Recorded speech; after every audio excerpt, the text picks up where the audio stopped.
Hong Kong cop who drove motorbike into protesters back on active duty as police chief rejects inquiry calls. Here's a summary of the article. Hong Kong police have reinstated an officer who drove his motorcycle into a crowd of masked protesters last month, according to the police chief. Commissioner of Police Chris Tang on Sunday confirmed that the officer had resumed active duty as the force continued to investigate the incident. At the time of his suspension, police said the officer had driven into people to try to separate his colleagues and rioters. Speaking on radio programs on Sunday, Tang also rejected calls for an independent commission of inquiry, one of the 5 core demands of protesters, to look into instances of alleged misconduct since the start of the pro-democracy movement in June. Tang said such a review committee should not look into law enforcement, stressing that any probe into policing should be left to the Independent Police Complaints Council. Tang was promoted to the top job at the Hong Kong police force on November 19, during a controversial siege on Polytechnic University. The city saw a lull in clashes during the district council election last weekend, which came to an end on Saturday when police fired tear gas to clear protesters in Mong Kok. This post received a score of 21,747, with an upvote ratio of 95%. Here are the top comments in response to this article. This is why public don't trust HK police anymore. Until the HK and Chinese government bow down to people's demand, the discontent and anger among many Hong Kongers wouldn't even slightly dissipate.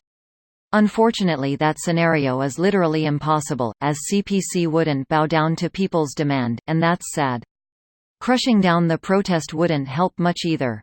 Pretty sure they would have already crushed down the protests if it wasn't for the internet and the whole HK issue becoming so popular. Yup, nothing happened in 1989. If they had the internet though. I'd say it's more that was internal to China, other countries didn't really have any diplomatic reason to get involved. Hong Kong has a complicated political history with the UK, as well as being incredibly important economically to trade between China and the rest of the world. Politically speaking, the West cares a shitload more about what happens to Hong Kong than they do about whatever human rights stuff China does within its own borders. You can kill your own people and we're sort of okay with that. I think it was Eddie Izzard. Hitler's mistake was going next door. It seriously was. Hell, he arguably just invaded the wrong next door. Africa or the ME would have had way less lashback in addition to getting that sweet oil. Almost all French African colonies sided with the Vichy government, the French Mandate of Syria sided with the Vichy, and there was a massive pro-Nazi rebellion in Iraq that had to be put down by the British and Kurds. Even today, there is still a registered National Socialist Party in Syria's parliament, along with Mein Kampf and the Protocols of the Elders of Zion being bestsellers throughout the Middle East.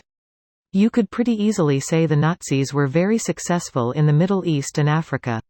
Remember watching some docs, think it was Hitler's Circle of Evil. They had a lot of ties in Middle East, and when Germany fell apart a lot of high-ranking officials fled there since they still had power in those areas. One guy in particular that was the spy leader or secret police official in Germany set up his own squads and training in the Middle East. These guys really know how to de-escalate a situation. I'm certain that de-escalation isn't their goal, that would be provocation. But the brave people of HK understand their position and will only go down swinging, so I don't know what China's endgame is, unless she would rather have HK's ashes than let it exist independent of his will, the honey-loving mass murderer. This video was automatically created by Reddit to speech. The article and comments in this video were selected from Reddit according to their upvotes, and any paraphrasing was performed by smmry.com, without any human intervention.